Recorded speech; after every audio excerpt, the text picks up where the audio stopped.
deuxième capsule vidéo pour le chapitre P10 qui va résumer du coup l'essentiel de l'activité documentaire que nous venons de voir sur la relativité du temps. Alors pas de problème, hein, vous allez me dire, je n'ai rien compris à cette activité documentaire. L'objectif de cette capsule vidéo, c'est de vous montrer qu'en fait, ce que nous avons vu est très abordable.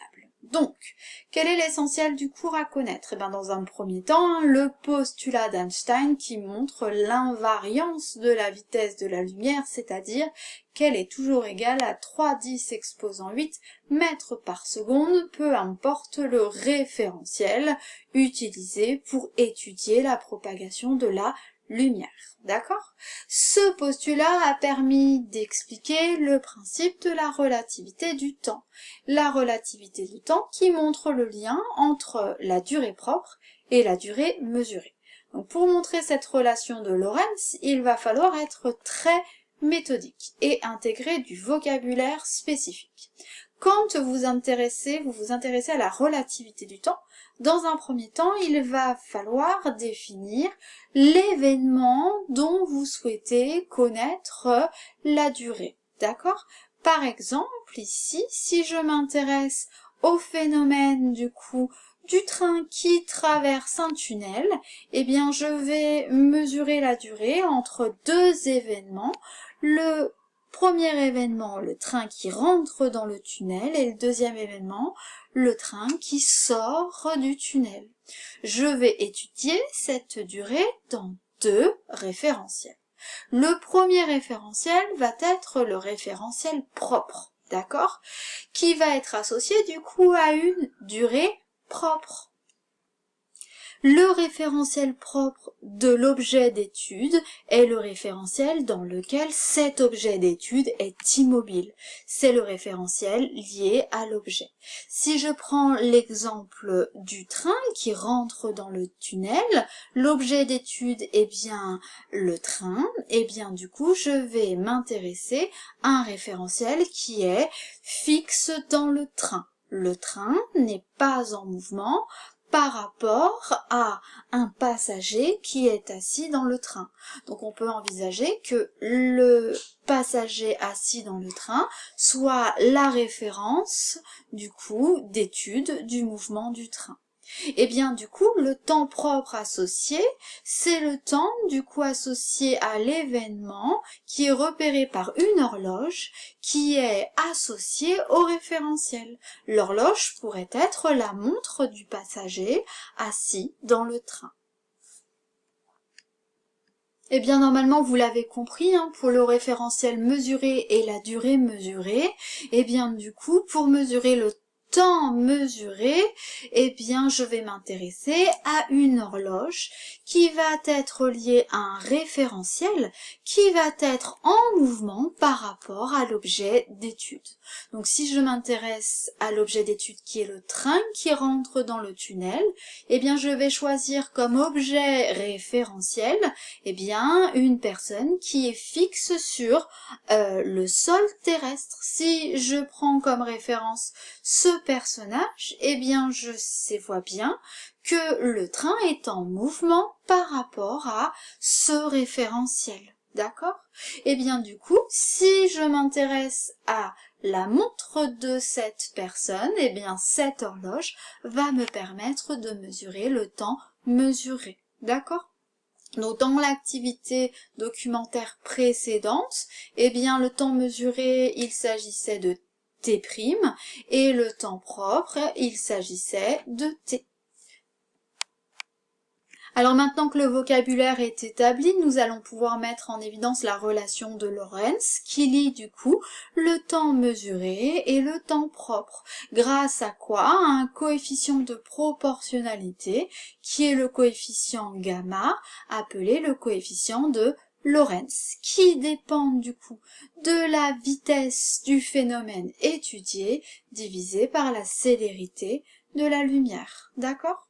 Alors la démonstration que nous avons faite lors de l'activité n'est pas à connaître par cœur, il faut savoir l'exploiter et du coup prouver que le coefficient sera toujours supérieur ou égal à 1. Cela signifie que le temps mesuré sera toujours dilaté, c'est-à-dire supérieur au temps propre.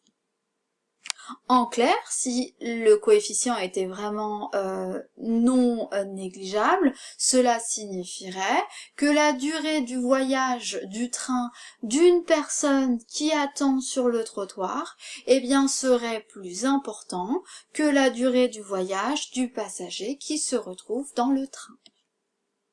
Donc voici la correction de quelques exercices d'application pour vous entraîner, à savoir l'exercice 8 pour comprendre la relation mathématique de la relation de Lorentz. Première question, dans quel référentiel galiléen ces durées sont-elles mesurées? Il faut dire référentiel propre et référentiel mesuré. Le référentiel propre est une référence de l'objet d'étude tel qu'il soit fixe par rapport à ce phénomène, d'accord? Le référentiel mesuré est un référentiel tel que, du coup, la référence soit en mouvement par rapport au phénomène étudié. D'accord?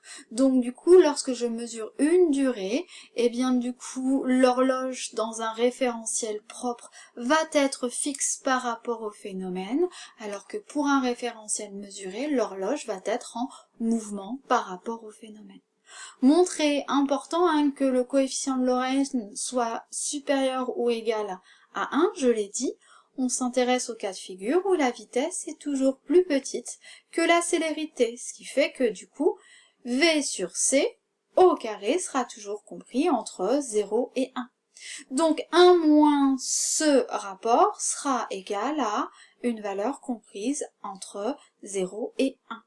Si je m'intéresse à son inverse, eh ben 1 sur une valeur comprise entre 0 et 1, ça donne bien une valeur qui peut être supérieure ou égale à 1. Ça veut dire que le temps mesuré est toujours supérieur au temps propre. D'accord? En mécanique relativiste, on parle de dilatation de durée, je le dis, parce que delta t' est supérieur à delta t0. Alors du coup, exercice 9, purement mathématique, l'intérêt de cette relation de Lorentz, c'est que l'on peut vous faire retrouver du coup la vitesse du phénomène, par exemple ici, la vitesse d'un électron qui est en mouvement. Et là, du coup, il s'agit que de maths présentées ici. Je n'ai pas besoin de détailler, vous regardez la correction type, d'accord? À partir de là, je vais m'intéresser surtout à l'exercice 11 et à l'exercice du coup numéro 14. Exploiter la relation entre durée propre et durée mesurée. On s'intéresse ici à un astronaute qui s'éloigne de la Terre. Donc l'événement étudié, c'est donc le voyage de l'astronaute qui s'éloigne de la Terre à une vitesse qui est égale à 0,90 fois la célérité. Alors très souvent, les résultats de vitesse seront notés sous ce coefficient de proportionnalité pour montrer que du coup V et C ne sont pas, enfin que V n'est pas négligeable par rapport à C. D'accord? De plus, dans les calculs, cette relation mathématique va être beaucoup plus simple à exploiter. Nous connaissons dans l'énoncé la distance du voyage qui est de 4 années de lumière, d'accord? Et nous allons nous intéresser du coup aux deux durées. La durée mesurée, notée delta t', et la durée propre, notée delta t 0. Alors du coup j'ai associé l'événement, j'associe du coup maintenant le référentiel propre. Le référentiel propre est un référentiel tel que du coup l'astronaute est fixe au cours de l'événement. Ça veut dire que je vais m'intéresser par exemple à un passager dans la navette avec l'astronaute et du coup la durée sera mesurée à l'aide d'une horloge du coup fixe dans ce référentiel. Référentiel mesuré, je vais m'intéresser à une personne terrestre fixe par rapport au sol, puisque du coup, dans ce référentiel, l'astronaute est bien en mouvement. Je m'intéresse à la durée du coup mesurée avec une horloge qui se trouve sur la personne terrestre. D'accord ? Alors, première question, comment calculer la durée de trajet de l'astronaute vue du référentiel terrestre, c'est-à-dire vu du référentiel mesuré. Il s'agit donc de calculer ici delta t'. Eh bien, quand je regarde quelqu'un partir en voyage au loin, si je regarde un avion qui se déplace, si je connais sa distance et que je connais sa vitesse, eh bien j'applique la formule delta t' est égal à d sur v. Je fais attention aux unités de mesure puisque la distance ici est en années-lumière, d'accord? Et une année-lumière correspond à la distance parcourue par la lumière durant une année. J'applique du coup la formule durée du trajet, du coup 4 ans, multiplié par la célérité. D'accord? Quand je fais durée du trajet multiplié par la célérité, j'obtiens bien la distance parcourue. D'accord? Donc là ici, si j'applique d divisé par la vitesse du coup de la navette, eh bien j'obtiens ici un résultat qui est égal à 4,4 ans. Le résultat est bien en années, étant donné que nous avons choisi de laisser la durée du trajet en années. Vous auriez pu convertir la durée du trajet en secondes, mais aucun intérêt, vous auriez retrouvé le résultat final en secondes et il aurait fallu reconvertir en unité de mesure appropriée. D'accord? Donc là ici, question 2, quelle est la durée de ce même trajet, mais vu par l'astronaute, c'est-à-dire vu dans un référentiel qui lui est propre. Du coup, durée propre delta t0, j'applique la relation de Lorentz. Je trouve une durée qui est beaucoup plus petite parce que propre, d'accord, qui est de 1,9 ans. Alors du coup, dernier exercice d'application, l'exercice 14 qui va vous paraître beaucoup plus facile parce que c'est le même principe. Ici, je m'intéresse à l'événement de l'OVNI qui est repéré dans le sud-ouest de la France, qui se déplace à une vitesse constante dont la valeur est égale aux 2/3 du coup de la vitesse de la lumière c. Et on cherche à déterminer la durée qui s'écoule entre du coup Bordeaux et Arcachon, les distances entre les deux villes étant de 49 km, d'accord? On s'intéresse à la durée lorsqu'elle est mesurée par Nicolas en vacances à Arcachon et lorsqu'elle est mesurée par un extraterrestre, d'accord? Ici, du coup, quels sont les deux événements dont on cherche à mesurer la durée? Eh bien, ici, le phénomène est le voyage, du coup, de l'OVNI. L'événement 1 correspond, du coup, à l'OVNI repéré ici à Bordeaux. Et l'événement 2, l'OVNI repéré à Arcachon. D'accord?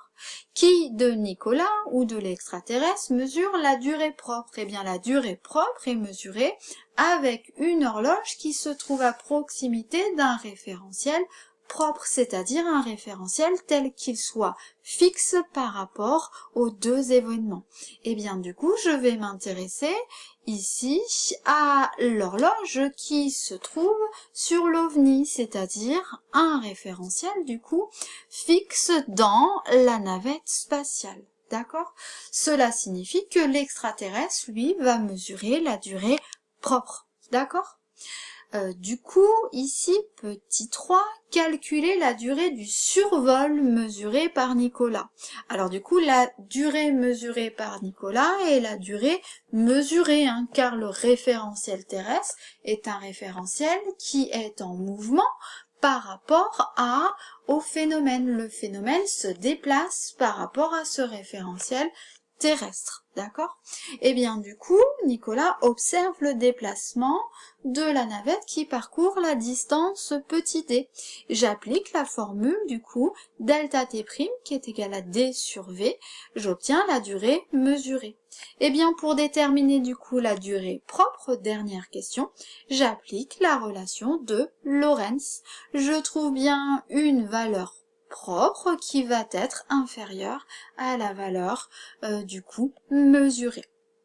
Voilà pour ce chapitre relativité du temps qui boucle du coup quasiment le programme de physique-chimie. Il nous restera donc à travailler le chapitre sur l'informatique où je vais m'amuser à reprendre différentes notions du cours mais en utilisant par exemple du codage binaire. Voilà, bon courage pour votre entraînement.